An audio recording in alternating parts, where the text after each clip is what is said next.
Hello guys, bersama saya lagi dalam Alright Not Pod Channel. So, kalau kemarin sahabat semua, pihak ISPRM membuat satu pendedahan berkaitan dengan skandal telaga jejari ya di negeri Kelantan yang dikatakan 10 telaga yang dibina itu tidak berfungsi dengan baik dan ia mengambil melibatkan kos lebih daripada RM300 juta ringgit sahabat-sahabat semua. Jadi hari ini saya ingin memberikan perkembangan terkini ya berkaitan dengan skandal telaga jejari ini. Dikatakan dua orang dua orang direman. Jadi apa komen ya pemimpin kerajaan PAS di negeri Kelantan. Jadi sahabat semua, tanpa buang masa saya ingin membawakan berita ini untuk kita semua. Mana sudah itu yang menyatakan bahwa kes telaga, ini dia, kes telaga tak berfungsi. Dua bekas pegawai kanan syarikat air di Kelantan ditahan reman. Jadi itu antara kenyataan media yang baru saja kita terima beberapa minit yang lalu. Jadi Mahkamah Majistret Kota Baru turut membenarkan dua konsultan ditahan reman 3 hari untuk membantu siasatan bagi projek pembinaan telaga jejari bernilai lebih RM300 juta ringgit di negeri Kelantan. Suruhanjaya Pencegahan Rasuah menahan reman 4 individu termasuk 2 bekas pegawai kanan syarikat air bagi membantu siasatan projek pembinaan telaga jejari yang bernilai lebih daripada 300 juta yang tidak berfungsi. Menurut sumber, kesemua suspek yang berusia dalam lingkungan 40 hingga 60-an direman selama 3 hari sehingga Sabtu ini bagi membantu siasatan kes berkenaan selepas ditahan di sekitar Kota Baru antara 7 hingga 10 pagi semalam. Perintah reman itu dikeluarkan oleh Mahkamah Majistret Rais Imran Hamid selepas permohonan dibuat oleh ISPRM di Mahkamah Majistret Kota Baru Kelantan hari ini. Mereka yang ditahan ini bagi membantu siasatan berhubung pembinaan telaga-telaga yang gagal berfungsi bagi membekalkan air mentah kepada loji rawatan LRA membabitkan projek bernilai lebih daripada 300 juta. Telaga ini sepatutnya berfungsi untuk membekalkan air yang mencukupi kepada penduduk. Namun siasatan awal mendapati telaga-telaga ini tidak dapat menghasilkan kuantiti air secara optimum katanya. Sumber tidak menolak berlaku amalan rasuah dan juga penyelewengan dalam pelaksanaan projek pembinaan telaga itu. Sementara itu, Ketua Pesuruhjaya ISPRM Azam Baki ketika dihubungi mengesahkan tanggapan suspek bagi membantu siasatan di bawah Seksyen 16 Akta ISPRM 2009.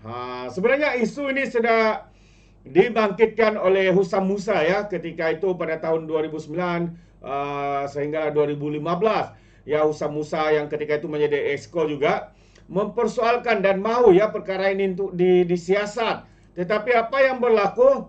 Ya, beliau dikatakan membuat fitnah. Beliau lalu dibuang, dipecat, dipecat daripada UMNO, bukan UMNO ya, Parti PAS dan sebagainya.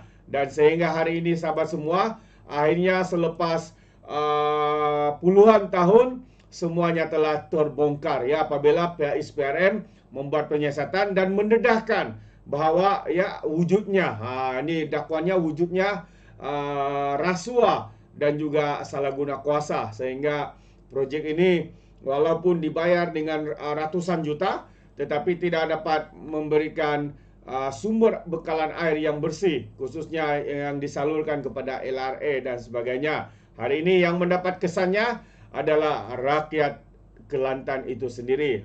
Walaupun bagi saya rakyat Kelantan terpaksa kena terima ya sebab kerajaan yang ada pada hari ini di Kelantan adalah atas pilihan rakyat Kelantan sendiri. Dan jadi terimalah hakikatnya bahwa kerajaan ini yang mengatakan kerajaan Parti Islam se-Malaysia penuh integriti lah, tidak rasuah lah, tidak seleweng lah dan sebagainya. Tetapi hari ini sahabat semua, bahwa apa yang kita dengar semua itu hanyalah retorik semata-mata daripada politikus-politikus para penyakau daripada Parti Islam se-Malaysia. Itu pandangan saya ya. Jadi apa komen ya Kerajaan Kelantan berkaitan dengan isu ini? Jadi mari kita lihat kenyataannya. Katanya bekas pegawai ditahan ya. Kes rasuah Telaga Jejari, ini respon daripada Kerajaan Kelantan, pemimpin PAS. Apa katanya sahabat-sahabat semua? Jadi kalau kita lihat sebentar tadi 4 lelaki termasuk 2 pegawai kanan syarikat air di Kelantan dilapor telah ditahan Suruhanjaya Pencegahan Rasuah Malaysia (SPRM) berhubung kes rasuah pembinaan Telaga Jejari yang gagal berfungsi untuk membekalkan air kepada penduduk. Susulan itu Kerajaan Kelantan hari ini memaklumkan akan memberikan kerjasama penuh kepada agensi tersebut. Timbalan Menteri Besar Kelantan, Datuk Muhammad Fazil Hassan berkata, Kerajaan Kelantan tidak akan mengganggu proses siasatan yang sedang dijalankan. Katanya, saya menyerahkan kes berkenaan kepada SPRM untuk menyiasat kes ini seadil-adilnya.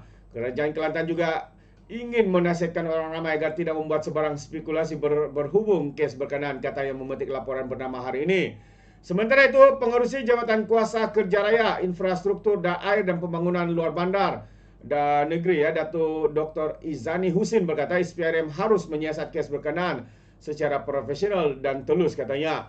Semalam SPRM menahan 4 individu lelaki termasuk 2 bekas pegawai kanan syarikat air di Kelantan bagi membantu siasatan berkaitan dengan pembinaan Telaga Jejari yang gagal berfungsi. Kesemua yang berusia antara 40 ke semuanya berusia antara 40 ke 60-an itu ditahan secara berasingan di sini antara 7 hingga 10 pagi. Jadi ini dia sahabat semua kenyataan daripada pimpinan PAS di negeri Kelantan. Katanya rakyat dilarang untuk membuat kenyataan ataupun memberi komen-komen ya, kerana katanya supaya tidak salah, info yang tidak salah itu tidak dikongsikan katanya. Macam-macam. Sedangkan perkara ini sudah puluhan tahun sahabat-sahabat semua, akhirnya terbongkar. Mereka pula arahkan rakyat untuk tidak bersuara berkaitan dengan isu ini. Adakah itu juga arahan mereka setelah mereka berjaya menutup mulut ya pada tahun 2015 semasa isu ini mula-mula ya dibangkitkan oleh Husam Musa. Tapi akhirnya sahabat semua, selepas beberapa tahun, puluhan tahun, akhirnya terdedah, terbongkar kes rasuah melibatkan 10 telaga jari yang tidak berfungsi ya, dan yang lebih mengejutkan lagi ya, mengambil ataupun melibatkan kos yang begitu mahal, begitu tinggi ya, 300 juta lebih ringgit Malaysia. Hebat. Ini saya pusing Halim. Wang besar. Itu antara mungkin yang berada dalam kepala otak ya, individu-individu pegawai-pegawai kanan yang terbabit dalam skandal ini. Itu pandangan saya sahabat semua. Bagaimana pula dengan anda? Anda akan setuju atau tidak? Anda boleh berikan komen di dalam ruangan komen. Jadi terima kasih. Izinkan saya untuk mengundurkan diri dan seperti biasa peribahasa mengatakan tapak pengkangkap 2 ton keinginan, dalam bahasa Melayunya tepuk dada tanya selera. Sekian saja daripada Orang Dapat Channel. Kita berjumpa lagi. Bye bye.